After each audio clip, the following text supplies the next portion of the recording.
Recently, Sports Shoes were invited to Zinal in Switzerland with ASICS for their biannual Fuji Trail Camp, an event which allows us to look at the future products for next season and beyond. As part of this experience, we got to meet and spend time with their pro athlete trail team. One of these athletes was the recent winner of UTMB, Tom Evans. In this short but very exclusive interview, we talked to Tom about his training, his preparation and his nutrition for the world's biggest trail running event. Stay tuned to find out more. Listen, we'll jump straight in. Of course, the questions are going to be centred around UTMB for the most part, and then a bit of kit, and if I've got time, a few other bits. But I mean, I've been watching your journey for quite a number of years. Absolutely chuffed to bits to see you win UTMB. I mean, long time coming, I suppose, in terms of, because it's only once every year, but like, just how much did that win mean to you? You know, from where you started and your inception with UTMB, like, is it the biggest of your career, surely? Yeah, definitely. I think to be noticed or to be recognised as one of the best trail runners in the world, you need to win UTMB. And I think for a lot of time, a lot of people said, "Oh, you'll win it one year," and that's all very good, but you still got to win it. And yeah, I think almost the best but the worst thing to happen was finishing on the podium in my first year, and sharing a podium with Kilian and Mathieu was, incredibly special. And then having almost after that, you think, oh, this is not easy, but I managed to finish third and get a podium in my first year, then it will come next year. And I look back at when I raced Western States in 2019, I finished third. Then the next time I did it, I won. And that's typically what my races, I would finish third. I would get to understand the race and then I would win. So kind of, I guess, I didn't think that was going to happen, but that was just what things seemed to happen. So yeah, to have some disappointments for 2 years and then be able to come back and execute a race that for me it's not just, yes, the win was the important thing. And it's so cliche to say, like, the journey was, for me, my journey to UTMB was way more rewarding than the win itself. And the win itself, yes, 100%, it's my most proud moment in, if I could pick one moment in trail running, but I have so many more memories from the training block in the 8 weeks leading up to the race than I did during the race. But yeah, it feels incredibly good to have won it. Thanks so much. But also, I guess quite a lot of relief as well. Like, you really want to win these races, but at the end of the day, you've still got to win them. Yeah. I've spoken to Jim a few times in the build-up to kind of him winning UTMB, and he didn't crack it the first time, and he had to go back and rethink the strategy, the preparation, the training. I'm really interested to know, like, what you did differently, if there was any key standouts, like, because obviously it is a tough race to master. As you said, you did so unbelievably well to make the podium on that occasion you mentioned, but then so many things that can happen and go wrong. But how did you master it? Because it looked like you executed an amazing race. Thank you. Yeah, I think that's what I'm most proud of. It's, had I finished third or fourth, but executed exactly the same race, and there were 3 or 4 guys better than me, fair play. I think what I'm most proud of is executing the race and executing the training and the build-up. I think the major things that we changed, firstly, is normally over the winter, I will run quickly. I'll do, whether that's road or cross country, and not neglect the uphills, but maybe do 2,000-3,000 meters of climbing per week. But over winter, we really focused on getting really strong on the uphills, and whether that was in the Peak District, in the Lake District, or just at home on the treadmill. We have a treadmill that goes to, we had a treadmill that goes to 25%. I've now just, my present to myself after UTMB is a new treadmill that now goes to 35%. And yeah, so watch out climbing. And yeah, we really focused on getting more vertical meters in over winter. That was a big change on the physical side. And then I think on nutrition, we looked at the course rather than taking the approach of, okay, well, every hour we're going to have 80 grams or 100 grams. And I've done years where I've tried to do 120 grams and it just doesn't work for me. Like it's tricky because more is more, and if you take more, you have to buy more, therefore more sales.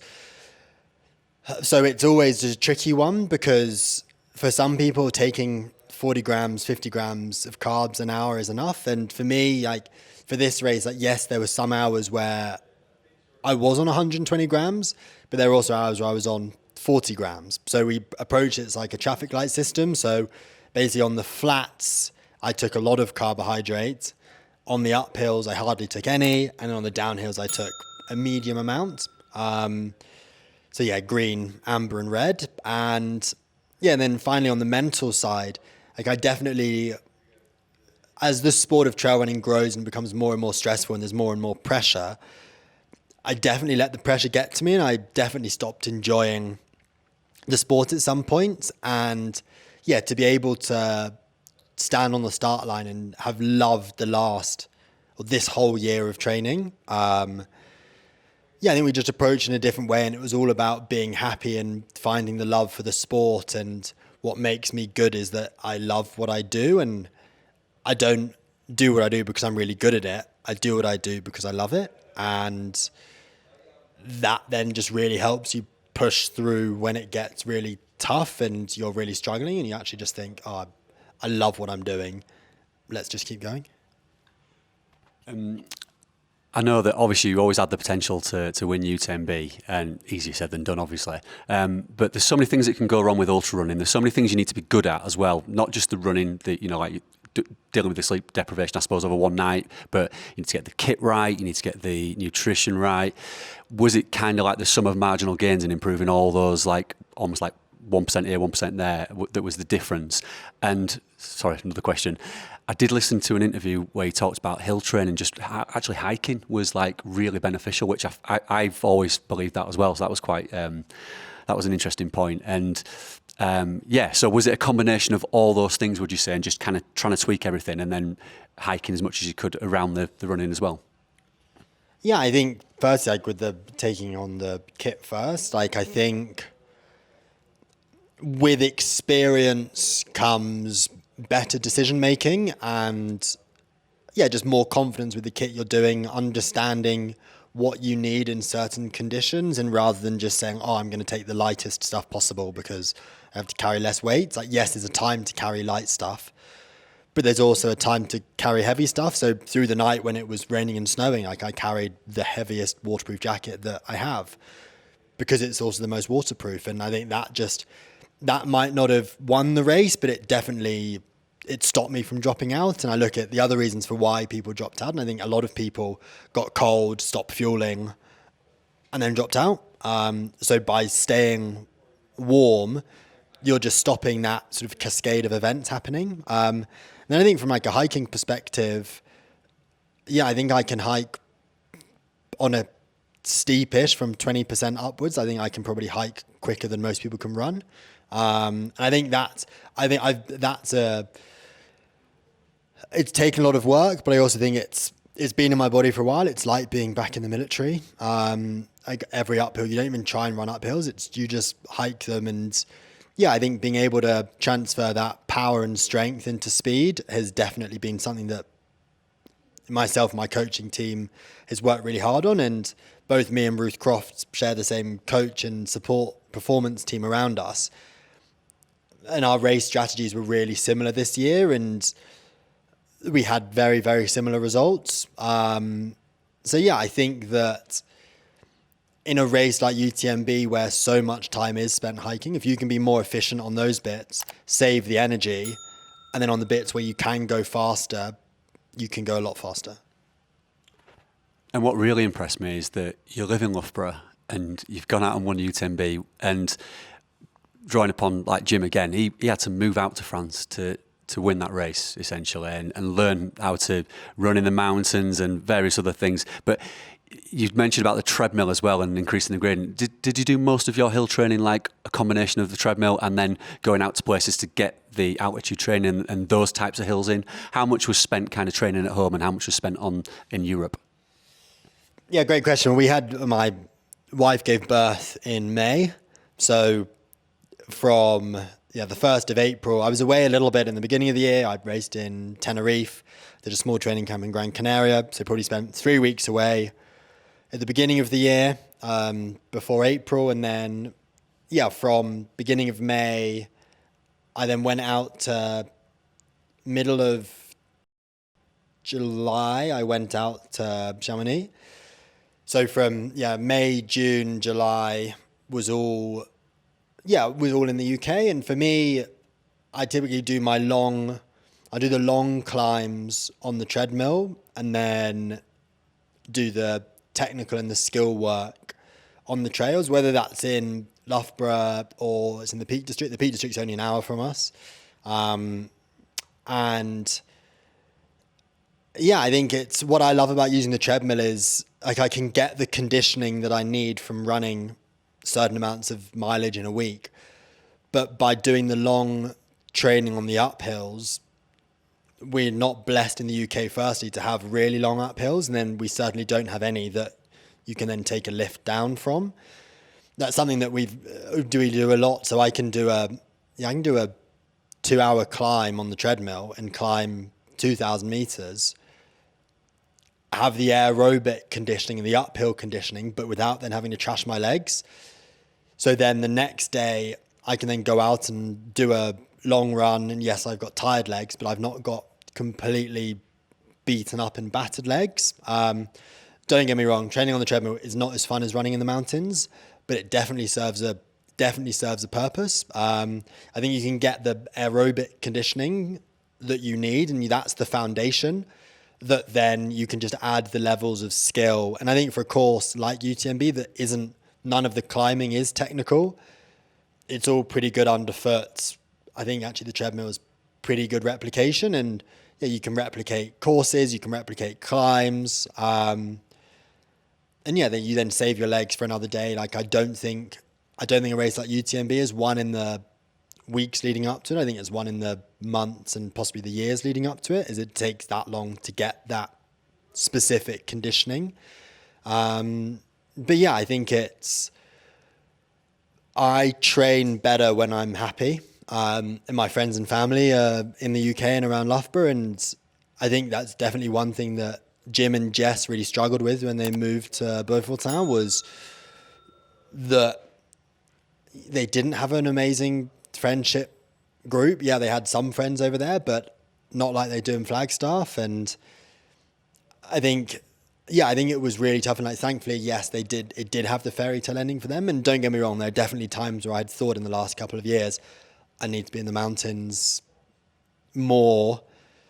But actually then you take it back. It's like running is running to a certain extent. Like I think there's so much, yes, I like data, and people always say, oh, you always just contradict yourself. Like, yes, I love data, but I also love the simplicity of the sport.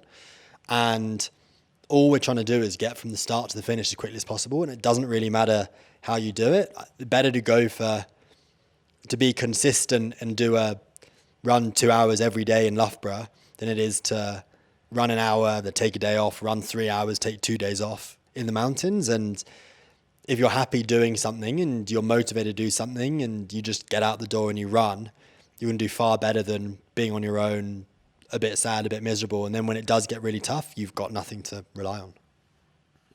That's a really good answer and really insightful as well. But it makes it more impressive that you've managed to do that performance by essentially training mostly in the UK. So congrats, mate.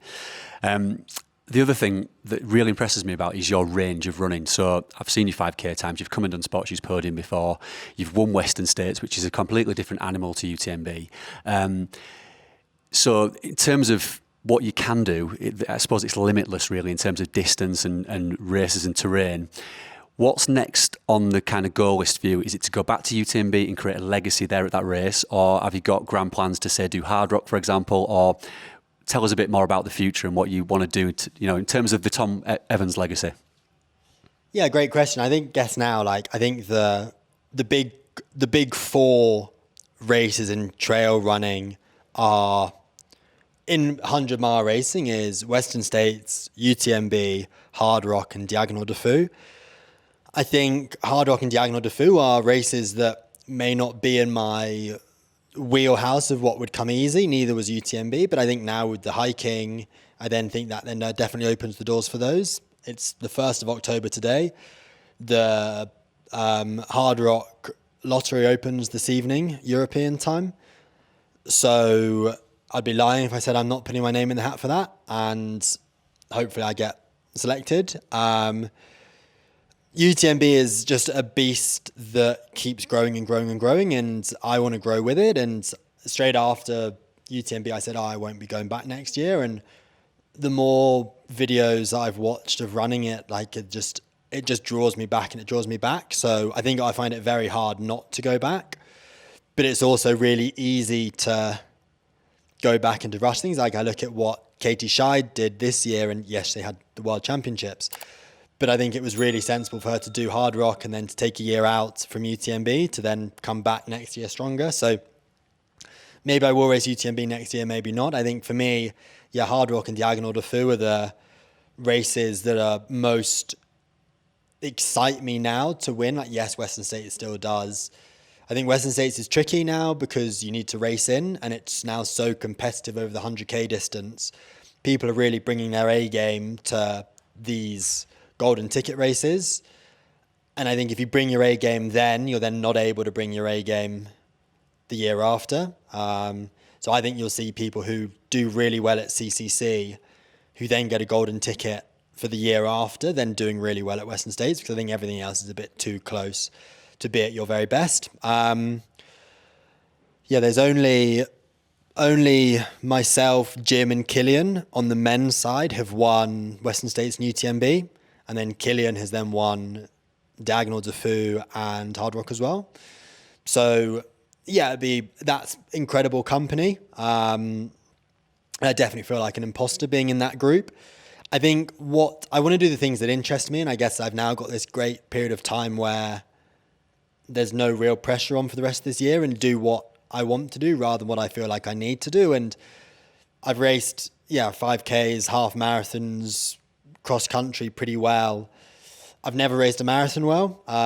So my sort of current plan is to go to Valencia this year and see what I can do there. I've got some amazing training partners in Loughborough, Alex Yee, for example, and we'll probably run with each other 5 times a week between now and Valencia, which is really cool. And he'll go really quick at Valencia. I definitely won't be going as quick as he does, but I'd love to run 2:11, 2:12-ish. I think that'd be really cool and really special to do. And is it related to the trail? No, but again, it's running, it's just learning something else. And then going into next year, I'll find out about Hard Rock in the next couple of months and then can really get to planning for that. But yeah, I think I've learned that if I try and force something and my heart isn't in it, then it's not going to go particularly well. I need to fully invest in something for it to go well. And yeah, Hard Rock does interest me. UTMB also interests me. But at the same time, I've got a wife who's also a professional athlete. We've now got a coming up to 5-month-old baby. It's not just about me. It's about us as a family unit. And as she gets back into sport, trying to be the best husband and father that I can be and support her where I can. And there will definitely become a time where we have to be selfish. And I'd say, look, I need to go and do this. And that'll be really difficult. And yeah, well, I guess we'll have to cross those bridges as every young family does. And yeah, I think for the legacy that I want to leave is doing things my way and my style. And I think it's not about winning races. It's about executing the race how I want to do it and with the style that I want to race with, that I think anyone can have as well. And race in your style. It doesn't matter whether you win, come middle of the pack or finish last. As long as you do things in your style, that's all that anyone can ask for. And it's all that you can ask of yourself. And yes, I guess my legacy is that I want to leave is show people it's possible to do what you want to do and ignore everyone who says that you have to live in the mountains to be able to win UTMB. Amazing, Tom. I did have another 50 questions, but I've run out of time. So I'll have to pick that up again in another interview at some point with it. Thank you for your time, mate, and best of luck. Cheers, mate. Really appreciate that.